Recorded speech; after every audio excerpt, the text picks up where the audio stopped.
Hello and welcome everyone. It's me, Shihab, and the another space, another view. Look, পিছনে পাহাড় পর্বত ঠিক আছে, কচুর ক্ষেত, কলার ক্ষেত সব আছে। এই যে ভেকু অনেক বড় উঁচু উঁচু জায়গায় ঠিক আছে। এই যে দেখেন লুকটা দেখাই। আবার আশেপাশ দিয়ে কাশফুল আছে ঠিক আছে, কাশফুলের মধ্যে কাশফুল পাখিরাও আছে। এটা সিরিয়াসলি অসাধারণ। এটা শিলাইদা ঘাট ঠিক আছে, শিলাইদা ঘাটে আমরা আসছি। আসলে সানটা চলে যাওয়ার কারণে খুব বেশি ভালো দেখা যাচ্ছে না। দেখেন হিউজ পরিমাণের লোক এখানে। যেমন মনে করেন যে আমাদের মতো স্মার্ট লোকজনও থাকে, তেমনি কিছু ফকির ফকির মিসকিন লোকও থাকে। যেমন দেখেন এই আপুটাকে মনে হচ্ছে যে উনি সুন্দর, দেখতে সুন্দর, কিন্তু মনে হচ্ছে যে আপনি কি টাকা পয়সার অভাবে বসে আছেন এভাবে?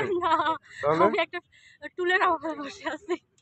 সরি, টুলের অভাবে বসে থাকলে এটা আমাদের কাছে নেই। আপনার যদি অন্য কোনো সহযোগিতা